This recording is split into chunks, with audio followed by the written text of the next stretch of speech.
lá, vamos. Ó, agora a gente tá no módulo 2, tá? Hoje eu gravei já uma videoaula, talvez elas duas saiam no mesmo dia, eu espero que elas saiam no mesmo dia. A primeira é uma correção com uma explicação sobre sujeito, predicado, oração, tá? E uma correção de uma atividade do módulo 1 que faltava ser corrigida, tá? A gente continua com esse assunto de verbo, oração e frase, oração e verbo, tá? No módulo 2, tá bom? No módulo 2 a gente já começou a falar de poesia, né? Porque a gente sempre fica estudando interpretação de texto e gramática. Não se preocupem, né? Eu não esqueci da produção textual, vocês vão escrever, mas eu ainda estou vendo como é que a gente vai fazer para vocês me mandarem as redações, porque eu não vou querer, quando eu pedir, eu não vou querer redação digitada, eu vou querer redação escrita, tá? Para corrigir todos os errinhos de vocês, a letrinha feia, tá? Mas, ó, agora nós estamos no módulo 2, certo? Vou revisar algumas coisas, vou explicar algumas coisas, tá? Muito do que tá aqui a gente já viu em sala e em alguns vídeos. Eu espero que vocês estejam vendo os vídeos todos. Gente, eu sei que alguns vídeos estão saindo muito longos. Por exemplo, o primeiro que eu gravei hoje, que deve sair no mesmo dia, ele tá com quase 1 hora. Mas não dá para explicar gramática com detalhes, fazer a tarefa com detalhes, explicar bem direitinho, de uma maneira que vocês se sintam satisfeitos, entendam, se eu não me demorar um pouquinho, né? Entendem? Então, assim, o assunto é complexo, então eu preciso também explicar direitinho, devagar, pausadamente. Qualquer coisa que vocês não entenderem, vocês podem mandar pelo WhatsApp a pergunta, por áudio, escrito. Eu dou um jeito de responder ou lá mesmo, ou em vídeo, tá? Mas, por favor, assistam aos vídeos todos, inteiros, tá? Acompanhe a correção do outro vídeo, tá bom? E vamos agora revisar e falar um pouquinho sobre esses assuntos, tá? O livro de vocês traz modo imperativo, o módulo 2, né? Traz frase e oração e já traz tipos de sujeito. Gente, primeiro, modo imperativo. O que é? Nas outras videoaulas, quando a gente estava falando de verbo, eu falei pra vocês assim, e até na correção eu citei isso, tá? Na aula de correção eu citei assim. Verbo se conjuga em modo, verbo se conjuga em tempo, verbo se conjuga em pessoa, verbo se conjuga em número, verbo se conjuga em voz, tá? Modos, modo indicativo, modo subjuntivo e modo imperativo, como eu coloquei no esquema. Vocês podem copiar, se vocês quiserem, eu acho que fica bem legal se vocês copiarem no caderno, tá? Coloridinho assim, também, do jeito que tá. Verbo também se conjuga em tempo. Presente, pretérito, futuro, pretérito imperfeito, pretérito perfeito, certo? Verbo também se conjuga em pessoa, primeira, segunda e terceira. E em número, singular ou plural. É tanto que quando a gente fala de pessoa e número, a gente já fala tudo junto, né? Primeira pessoa do singular, segunda pessoa do singular, terceira pessoa do singular, primeira pessoa do plural, segunda pessoa do plural, terceira pessoa do plural. Professora, não lembro. Primeira pessoa do plural, eu. Quer dizer, desculpem. Primeira pessoa do singular. Primeira pessoa do singular, eu.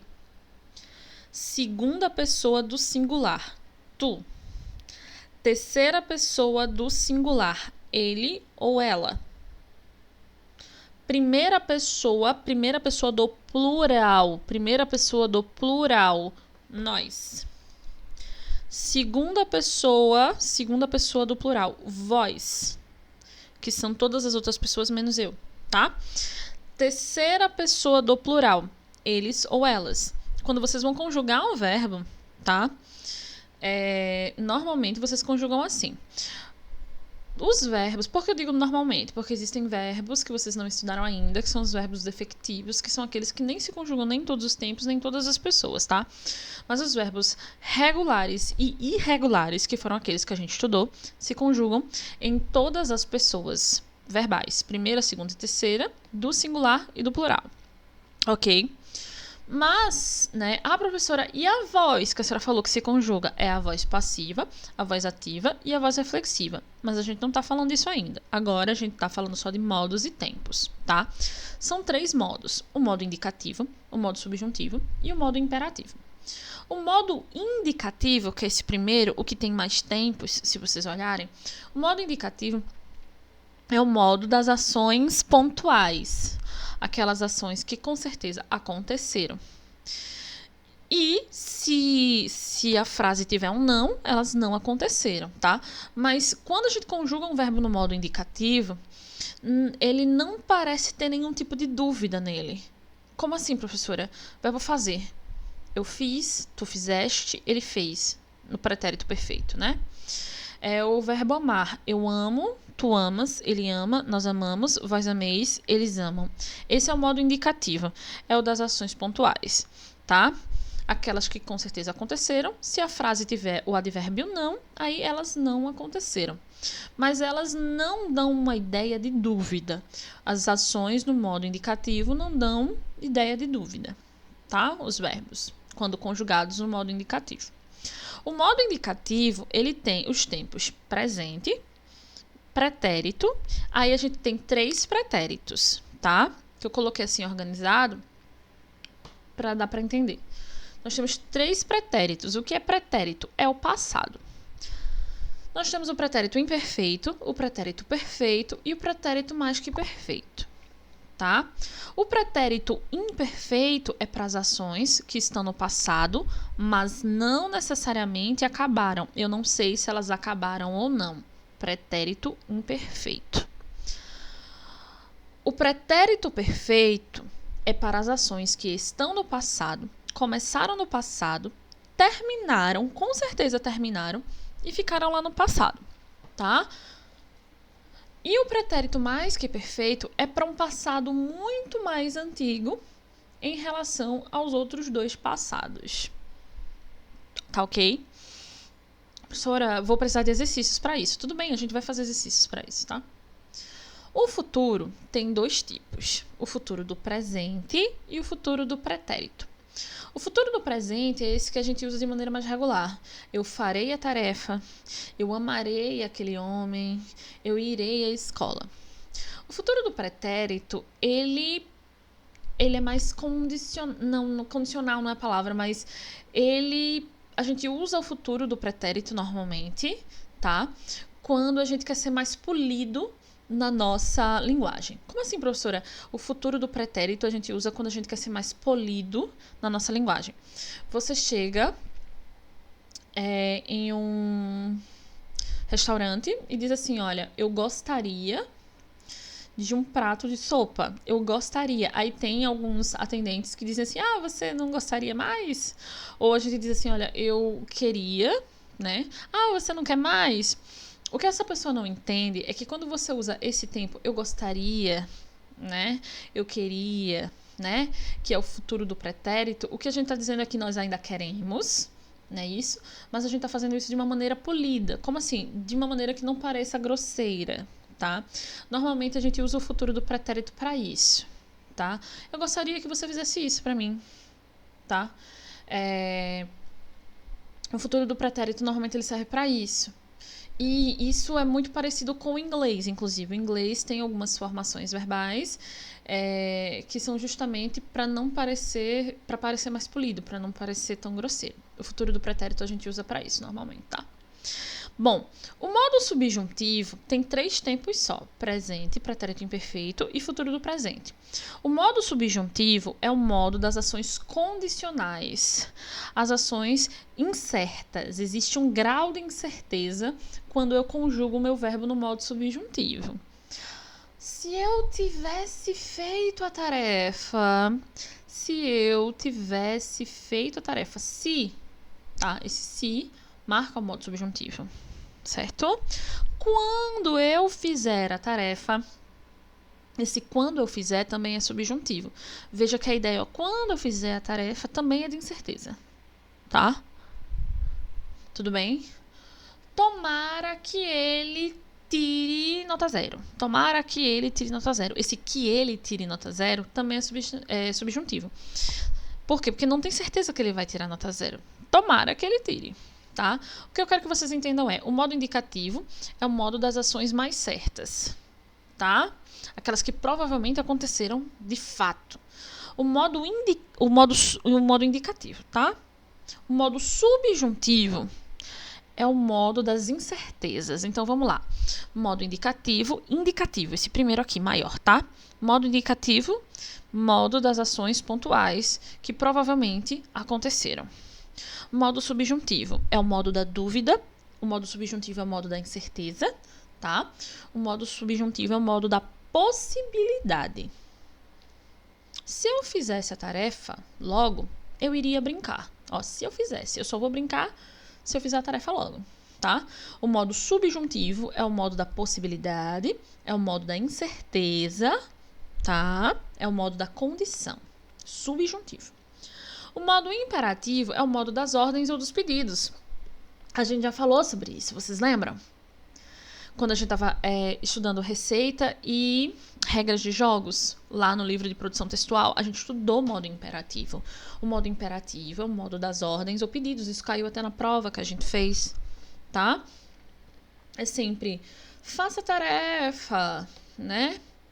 Olhe o livro, escreva, faça anotações, pense, preste atenção. Sempre ordens ou pedidos. O modo imperativo, ele se divide em imperativo afirmativo e imperativo negativo. E a gente já vai ver como é que eles se conjugam, tá? Ó, mas vamos conhecer melhor o modo imperativo. O modo imperativo, vocês podem até anotar essa definição também, ela não está no livro de vocês, tá? O modo imperativo é um dos modos verbais, juntamente com o modo indicativo e o modo subjuntivo.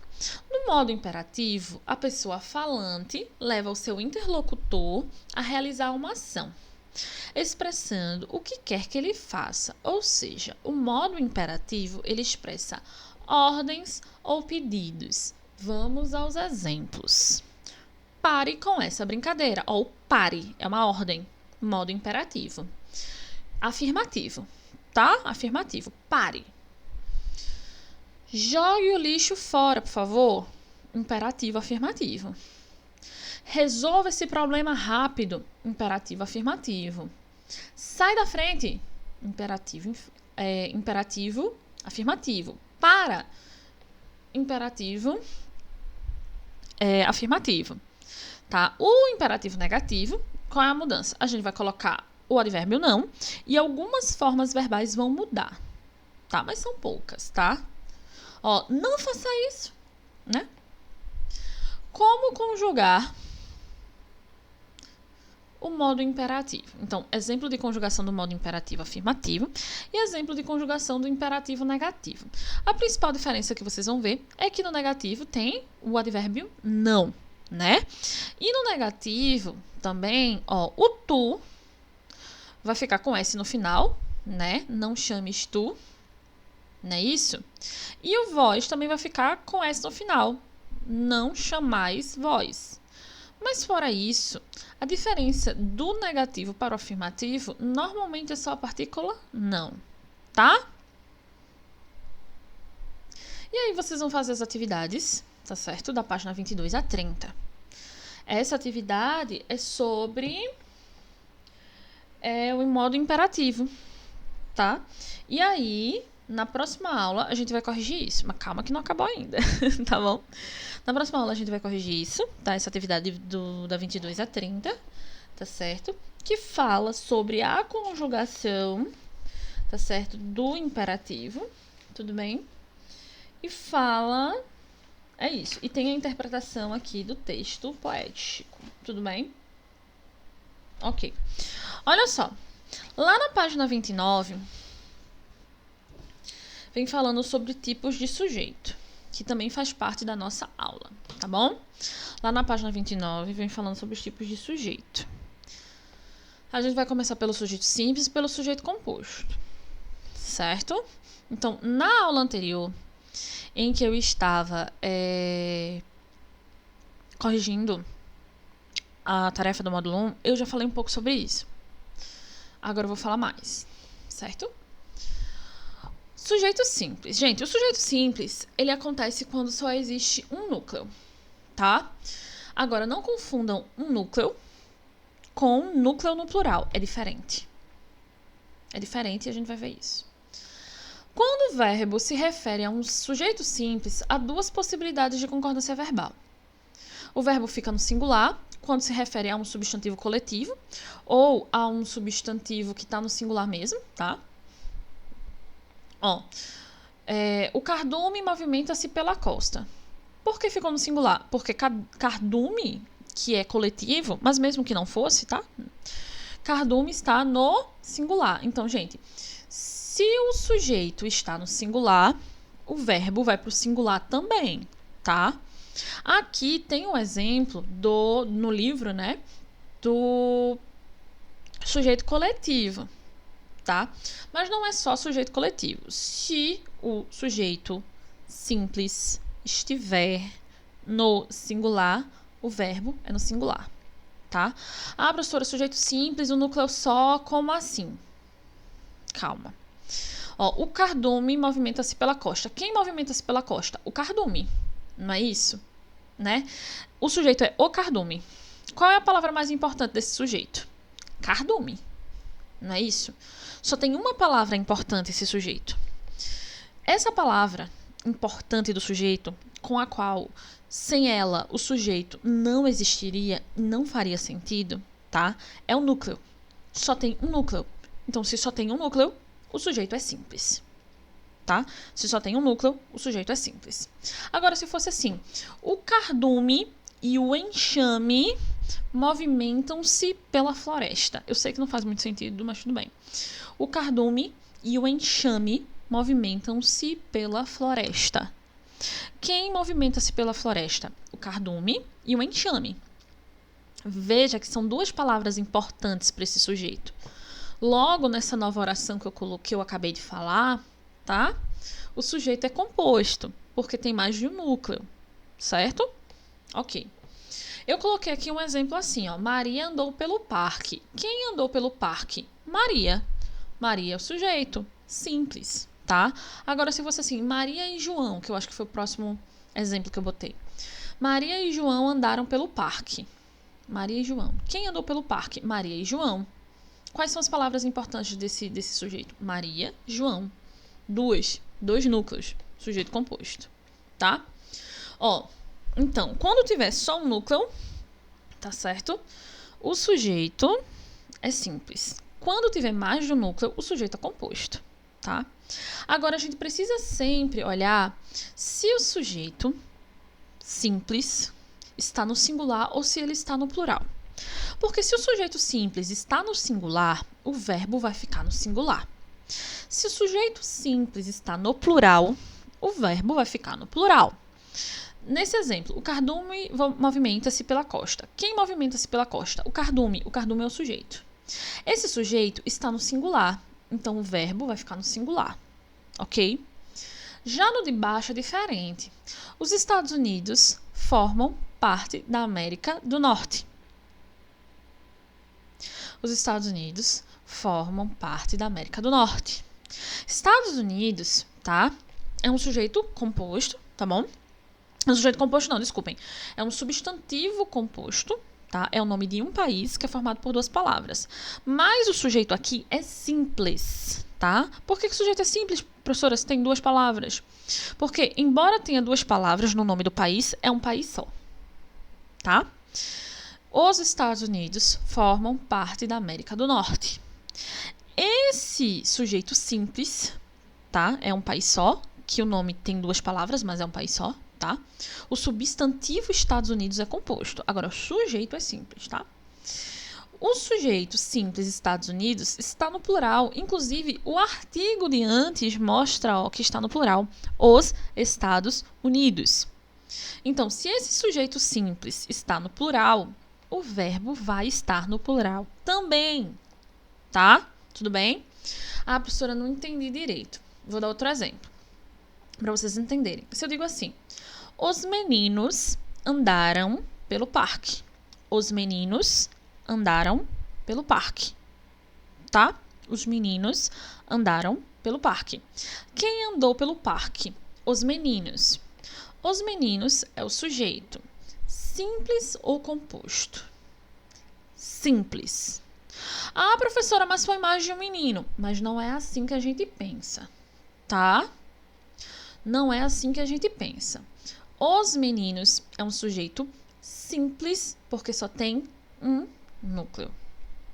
Quando a gente pega o sujeito os meninos, qual é a palavra mais importante? Meninos. Só tem essa palavra mais importante no núcleo? Só. Então, no sujeito? Só. Então, só tem um núcleo. Tá? Então, é isso que eu quero que vocês entendam. O sujeito simples, ele é simples quando tem um núcleo. Esse núcleo pode estar no singular, como é o caso de cardume, ou pode estar no plural, como é o caso dos Estados Unidos. E o caso que eu dei agora. Mas, mesmo que esteja no plural, se só tiver um núcleo, é sujeito simples, tá? As meninas viajaram. Quem viajou? As meninas. As meninas é o sujeito. Simples ou composto? Simples. Por quê? Porque só tem um núcleo. Ok? Que núcleo é esse? Meninas. Agora, se fosse as meninas e os meninos viajaram. Quem viajou? As meninas e os meninos. Sujeito composto. Por quê? Porque tem dois núcleos. Meninos e meninas. Certo? Esse exemplo que eu dei é mais fácil que o exemplo do livro, inclusive, né? Eu acho. Pronto, ó, vamos para o sujeito composto agora. Acho que vai ficar melhor para vocês. Quando o verbo faz referência a um sujeito composto, há duas situações de concordância verbal, tá? Ó, vamos ver aqui, ó. Os meninos e as meninas do coral cantaram muito bem. Quem cantou muito bem? Os meninos e as meninas. Sujeito composto. Por quê? Porque tem dois núcleos. Quais são os núcleos? Meninos, meninas. Tá bom? Aqui o sujeito é composto porque tem dois núcleos. Tá bom? E ó, o sujeito, se vocês olharem aqui, na outra aula, a aula da correção, eu falei sobre ordem direta e ordem inversa. Ordem direta da oração é quando você coloca sujeito e predicado. Ordem indireta, tá? Que algumas vezes a gente chama de inversa, mas o nome correto é indireta. A ordem indireta é quando você coloca predicado e depois sujeito. Ok? Ordem direta, sujeito e predicado. Como está esse primeiro exemplo? Esse primeiro exemplo está o sujeito e o predicado. Ordem indireta. Na ordem indireta, é primeiro o predicado e depois o sujeito. Ou até mesmo misturado, tudo com objeto. Certo? Então, quando vocês colocam o sujeito e depois o predicado, o verbo tem que concordar obrigatoriamente com o sujeito. Tá certo? Como assim? Os meninos e as meninas do coral cantaram muito bem. Tá? Cantaram, tá certo? Porque foram os meninos e as meninas, tá bom? Mas, se a gente inverte a ordem da oração, existe alguma concordância aí optativa? Existe, tá? Quando o verbo estiver antes do sujeito, ele pode concordar com o núcleo do sujeito mais próximo ou com todos os sujeitos. Então, se você coloca o verbo antes, você pode escrever a frase de duas formas, ou falá-la, tá? Liam mãe e filha antes de dormir, ou lia mãe e filha antes de dormir. Do verbo ler, tá? Ah, professora, por que na segunda ficou lia e não liam, já que o sujeito é composto? Porque quando a gente puxa o verbo para o início da frase, tá? E muda a ordem da oração, você pode concordar apenas com o mais próximo. Então, nesse caso, liam mãe e filha antes de dormir e lia mãe e filha antes de dormir, os dois estão certos, tá? Eu nem poderia dizer que está errado numa redação, tá bom? Mas quando o verbo estiver no lugar certo, que é depois do sujeito, sempre tem que concordar com o sujeito. Se o sujeito é composto e está no plural, tá? Verbo no plural, ok? Aqui nesse quadrinho do lado, eu coloquei um esquemazinho. João e Maria andaram pelo parque. Quem andou pelo parque? João e Maria, né? Sujeito composto, por quê? Porque tem dois núcleos. Quais são os núcleos? João, Maria. Quando a gente acha o sujeito, tudo o que resta é predicado. Estão vendo? Vocês podem até escrever esse esquema, tá? Esses exemplos do livro, eu acho eles mais complicados. Bom, gente, eu espero que vocês tenham entendido mais ou menos a sistemática do sujeito simples e do sujeito composto, mas para facilitar, na próxima aula eu vou colocar uns exemplos melhores. Talvez esses exemplos do livro não tenham sido tão claros e eu coloquei poucos exemplos meus de sujeito simples e composto, tá? Então, ou eu coloco durante a semana lá na Iônica um esquemazinho bonitinho para vocês poderem baixar e mando pelo WhatsApp, talvez, tá? Para que vocês possam fazer no caderno, tá bom? Ou eu gravo um videozinho com exemplos mais fáceis, porque talvez esses sejam exemplos mais difíceis, né? E eu coloquei poucos exemplos meus. Mas é isso. Se vocês não entenderem, vocês digam no WhatsApp ou na plataforma. Mas eu vou preparar esse material para vocês, fora o que está no livro, para deixar mais simples essa questão do sujeito simples e composto. Ok? Então, eu espero que vocês tenham conseguido aprender. As atividades, aprender, né, o conteúdo. As atividades são da 29 a 33. E lembrem-se, gente, sujeito composto é um sujeito com mais de um núcleo. Sujeito simples é o sujeito com um núcleo só, tá? Agora, no sujeito simples, se o núcleo, mesmo sendo só, estiver no plural, o verbo também vai ficar no plural, tá? Essas questões de concordância aqui depende da posição do verbo, certo? Depende da posição... Eita, deu uma piscada. Depende da posição do verbo, tá bom? Se o verbo estiver antes da frase, mesmo antes do sujeito, tá? Mesmo o sujeito sendo composto, o verbo pode ficar no singular. É basicamente isso, mas eu vou dar outros exemplos para vocês melhores depois, tá? Um beijo, tá, meus queridos? Façam a atividade e nas próximas videoaulas eu corrijo explicando direitinho cada ponto e com mais exemplos. Um beijo e tchau!